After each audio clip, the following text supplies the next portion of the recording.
What up guys, this is Morphs Props here. Today I'm going to be doing a quick tips and hints video about the brand new X-Carve. Alright, let's go.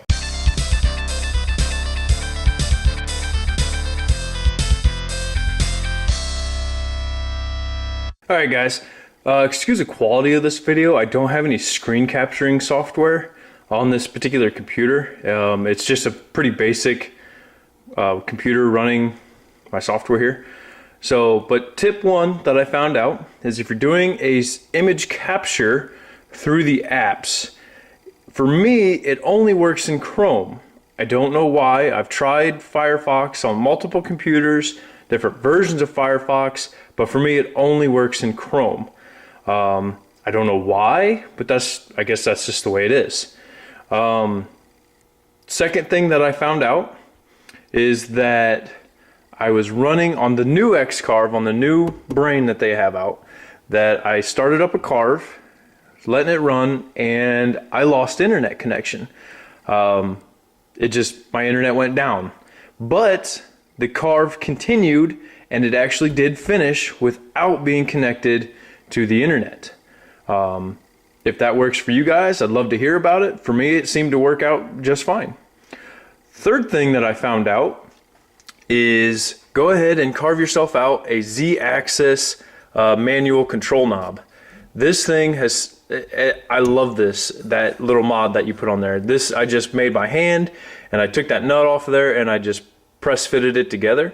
So now I can actually raise and lower the Z-axis by hand. The reason I love this thing is because if you're doing and setting the home position, yes, this has the homing switches, but I like homing it by hand. I think it's easier than using the software. There's nothing wrong with the software, it works great, but I just find it, for me, it's easier to set where I want home to be by hand, and I can just fine tune it just a little bit here and there. When the machine is off, you can lightly move this around. You can just grab it in the middle, just real lightly. Don't force it, just real lightly. You can move this around. And then I can set home where I want it to be, and we're good to go. Last thing that I found out is getting the easel software to connect to the X-Carve. Now, my Chrome is set up so it opens the last page. So if you close Chrome, okay, and then if you open Chrome and then immediately turn on your X-Carve, about 90% of the time mine connects, no problem. So let's see if I can do this one-handed here. So we'll open Chrome, turn on the X-Carve.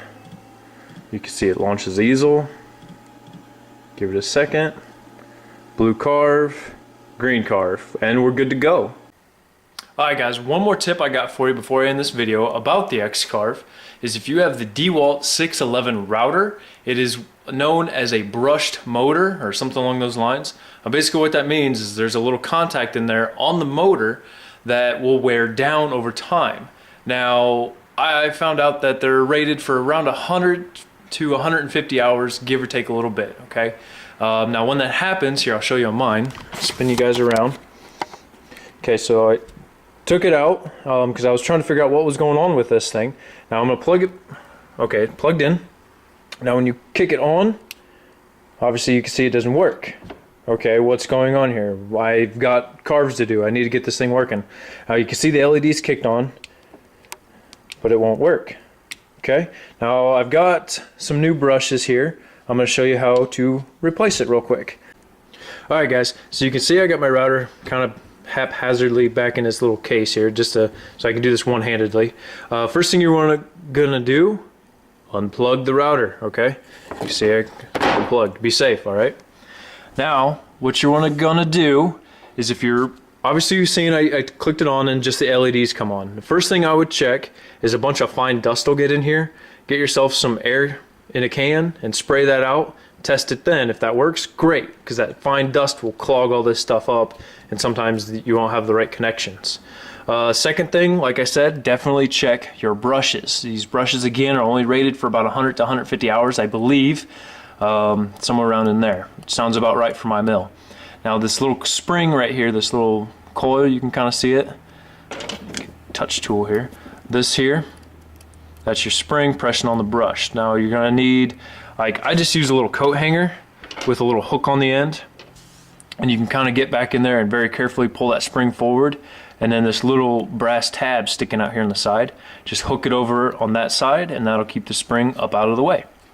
Next, what you're gonna do is this little connection on the brush, this guy right here.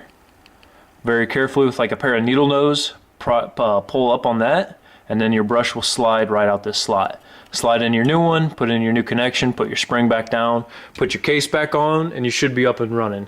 Now I'm going to take out my old brushes and I'm going to compare them with the new brushes that I got so you guys can kind of see a difference. And we'll see if this bad boy fires back up. Alright, give me a minute and I'll be right back. Okay, I just wanted to show you a comparison. New brush, old brush. New brush. Zoom in here a little bit on these so you can kind of see them. You can see how much these have worn down, in fact, quite a bit. That's a lot of milling right in there. So that's what I would check first, or second actually, after you clean it. Put in some new brushes. Like I said, I'm going to throw these in there.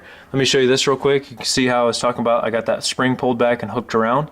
It just keeps it up out of the way all nice and neat, and there's that little connection piece. So I'm going to throw in the new ones. Again, one-handed, I can't really do this on camera, so I'm going to throw in the new ones, get the snap back up, get the cover on, and we'll see if she fires up. Alright, got the new brushes in, got the case put back on, plugged her in, see if she fires up. Oh yeah. Good as new, without even having to buy a new router. Your brushes, I found these online on Amazon. A new brush will run you a little over 10 bucks per brush. Unfortunately, they will wear out again, so I might actually maybe look into upgrading my router. Who knows?